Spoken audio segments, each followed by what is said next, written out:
Okay, everyone, we're going to be talking about families today. You can follow along. You can fill out your study guide if you'd like. If you want to mute me, I guess you can do that too. I would hope that you wouldn't, just because I think it's really important that it's easier to follow along.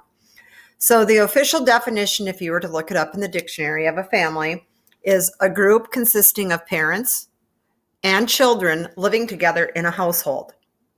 And all of the descendants, meaning all of you, come from like the same person, the same ancestor. Now, this might not be your official definition of a family, but this is what it would have in the dictionary. What is a family?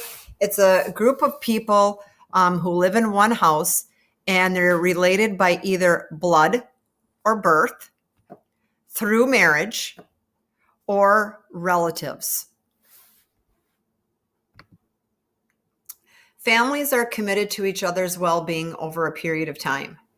And the reason why we don't say for your entire life is because a lot of times when you are really young, you need your parents and they're guiding you to help you make the right decisions. And then eventually you will leave the house someday and you probably will get married and have your own family. And you still do need your parents, but at that time, you're going to become a parent yourself and you're going to be doing the same cycle over again with your own kids. Families have some of the same values and goals, which is really important because you should talk to your kids as parents and tell them what are some of your values. Do you value spending time together? Do you believe that it's important that you take family vacations together? Do you feel that you should spend holidays together? So those are values that should be talked about in families. They also share financial responsibilities, chores, and decision making, and they share day-to-day activities. What's a healthy family? Because that's our goal, is to have a healthy family, not an unhealthy family. And are we all dysfunctional sometimes? Absolutely. There is no perfect family.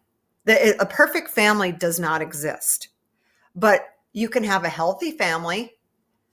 Let's see what it includes. Has values in common. Okay, so we talked a little bit about that before, is that you have values in common. It's extremely important. A healthy family is democratic, where everyone has a say. It's not just run by one person or one person is dominating.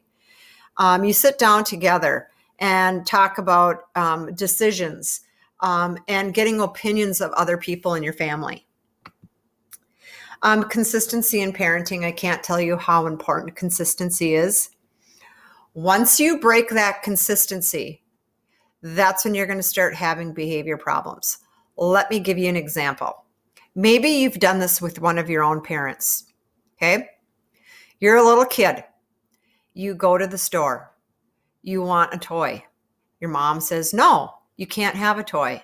So what you decide to do is you decide to throw a temper tantrum, kicking and screaming, and eventually your mom is so embarrassed of you that she gives you the toy. What has mom just done? What has mom just done?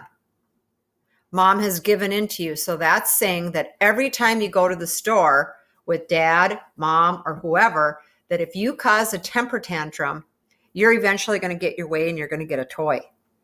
So it's best to be consistent. And sometimes it is so hard to be consistent and to make decisions and hoping that you're making the right decision. But the more consistent you can be, the less behavior problems that you will have. Feelings of love have precedence over hostility.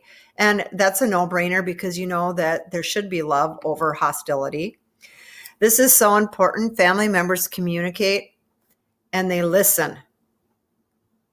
So when you're on your phone, Snapchatting your friends and sticking your tongue out, I don't know why you guys do that, but you stick your tongue out and you Snapchat and you're seeing what they're doing and if they want to come over later or whatever. It's really important that if someone's talking to you, that you're looking directly at them, that you are giving them the attention that they deserve. And that's really listening. You appreciate and support each other. Teaching respect. Respect is not, you're not born with respect. You're taught respect. Growing up, I never saw my dad ever hit my mom. But do you think that there's some households where dad will hit mom? Or maybe it's vice versa. Maybe mom will hit dad. Never saw my parents do that. That's teaching me that as a child, you don't go up and you don't hit somebody. Teaching respect is earned. And that's a two-way street with parents, is how they act with one another, how they act towards you is teaching you how you should act towards them and others. And develop a sense of trust. I will tell you this, and maybe some of you know this from personal experience, that once you break your parents' trust, they're never fully going to trust you again. You just don't. You always have it in the back of their mind, like, oh, shoot, maybe they're doing this. You got busted for drinking, or you got busted at a friend's house for doing something. And it's really hard that once you break that trust, it's hard to get it back again. And having a sense of humor. If you are the youngest in the family, generally speaking, the youngest in the family have a best sense of humor because they've been picked on so much by other people in their family that they tend to have a good sense of humor. Those are just my little designs that I did. Healthy families also share responsibility, and they teach the difference between right and wrong. A child knows the difference between right and wrong at what age? Well, if you had me for child development, you would have known that the answer is 4. A strong sense of tradition, meaning this is so important in our family.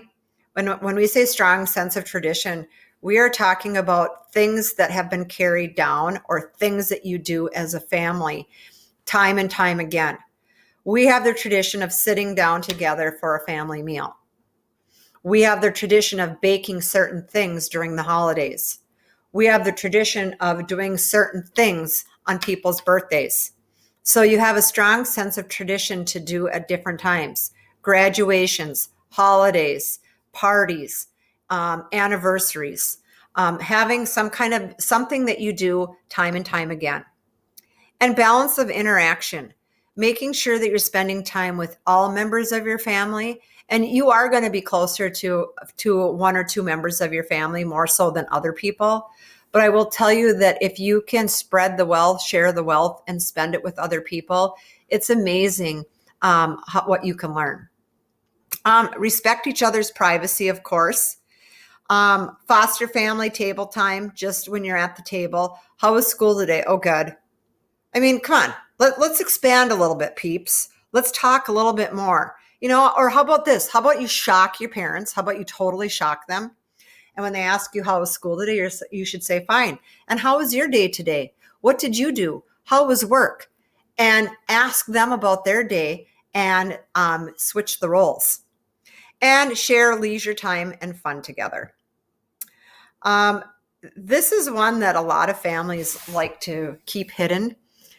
Every family has problems. Every family does. Like I said, there's no perfect family. If there is one, please share that with me, and we'll kind of put that around so that people can see that you have a perfect family. Because I don't. Most people don't. We have problems. But the big thing is that if there is a problem, what can we do to help fix things and make them better? And when there's a problem in the family, it is time to seek help. I am a firm believer in therapists and marriage counselors and people like that, because those are trained professionals that know how to deal with those issues. That's what they went to college for. That's what they went and got their doctorate degree in. They understand that. So why not get their opinions and their advice? It just doesn't make sense why people wouldn't. So admitting that you have problems and seeking help, really important.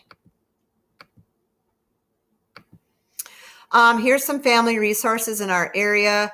Isanti County Social Services, the Pregnancy Resource Center. We have Lighthouse here at school with Annika Bade. Parents Anonymous, The Refuge, various churches, schools, family pathways. Those are also family resources. So that is it. You're done with these notes. You can fill it in, and then you can go ahead and turn it into Schoology.